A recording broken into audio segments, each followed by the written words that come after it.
When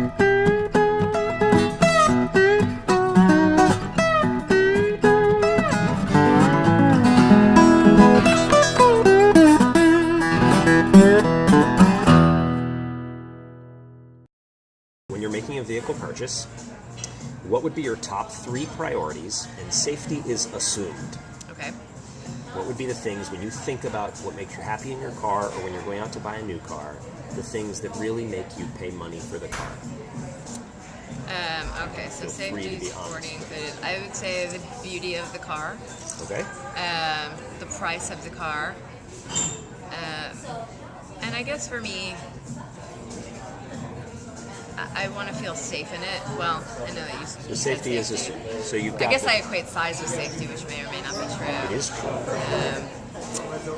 So if not that, then if it was green and it had good mileage and all that to boot, then like I would definitely be happy and feel like I was like on the progressive side of things. Okay. So basically, to recap, you would say that the beauty is very important to you, the price is very important to you, and then if it has a sustainable component to it, that's important. Correct. The bane of my existence when I come to the city is parking. It is the bane of everyone's existence. Parking meters in San Francisco are complicated, and it's 5 minutes for a quarter.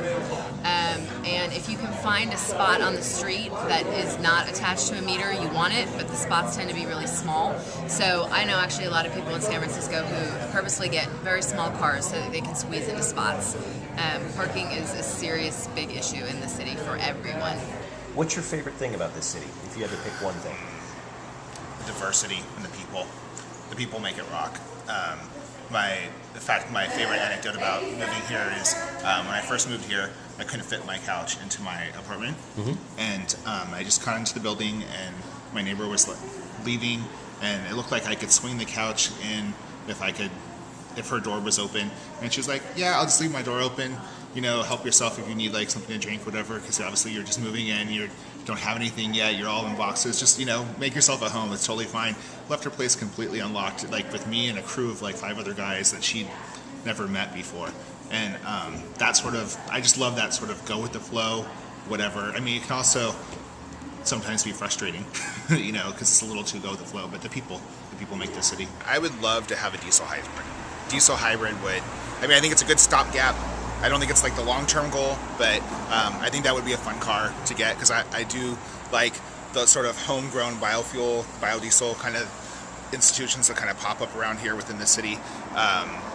So yeah, I think a diesel hybrid would definitely be something that I would love, especially like a nice Volkswagen high-powered car. Yeah. So it's interesting. So you're by trade, you're an engineer? I am. I'm a software developer. A software developer, because it's interesting when you ask you what kind of car you'd like to have, you focus on the engineering of the car, you focus on the what kind of power plant it would be, high power, that kind of thing. Yeah. And so style is a little less important to you on the vehicle? Yeah. I mean, I definitely like a car. It is less important than, say, the performance and the fuel efficiency of the car, but something that I like to look at is important too. I mean, that's been my biggest complaint about the Prius. I mean, I think it can be a great car, but honestly, I don't like the way the Prius looks.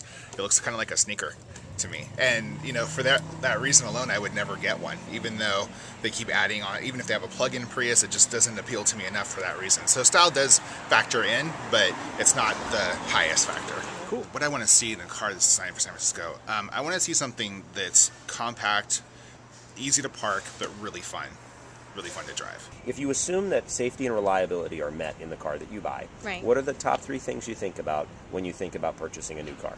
Well, it definitely has to be stylish. It can't look like everything else. It can't look like a box or a round piece of soap or something like that. Okay. It has to be stylish. I think also it has to come with it really good customer service, so that if anything does happen to your car, you bought it from a reliable source and you could go back and ask questions or get any kind of help. Okay. I think also the car has to kind of have a quiet strength. So like you can't necessarily see it, but then you'd feel it when you're behind the wheel. Okay. And nobody else really knows it until they Cool, actually... so like the stealth performer. Yes. Got it. So Greg, where are you from originally? Hamilton, Massachusetts. Hamilton, Massachusetts. Yes. Got it. And how long have you lived in San Francisco?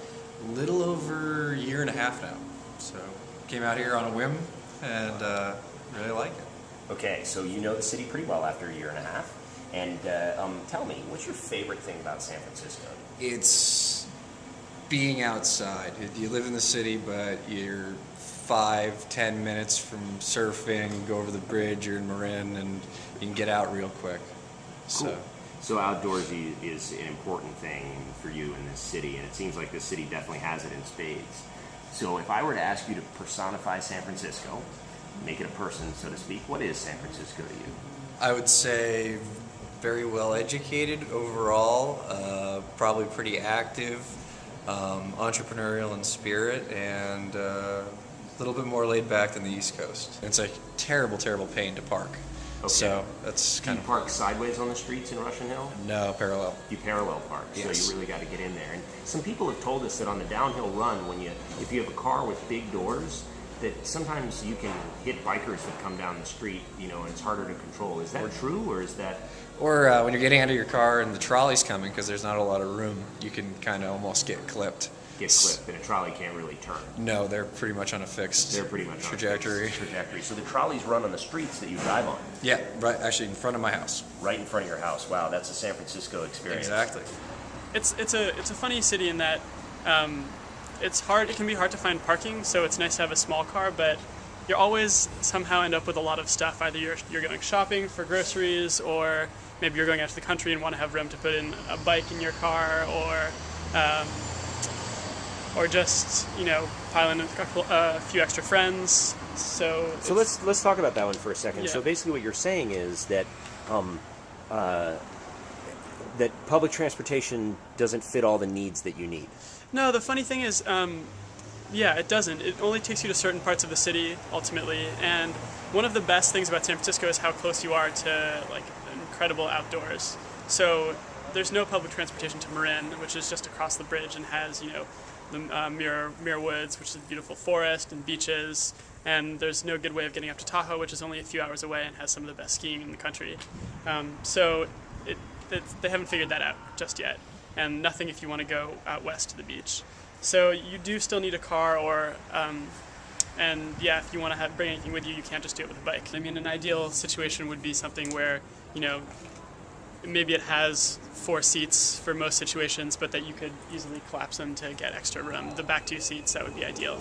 Okay, so in a car like this, you like it because, so tell me, it's like, in a car like this, you can, that back row just collapses right down. Okay. And, if I were buying a car at this point, I would want to find the smallest car that could get me all the way to Tahoe, which is about a 3-hour drive.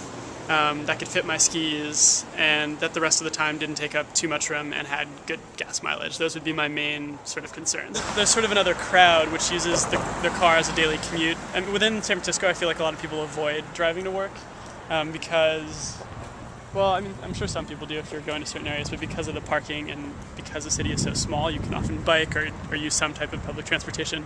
But a lot of people work either in the East Bay or the South Bay, and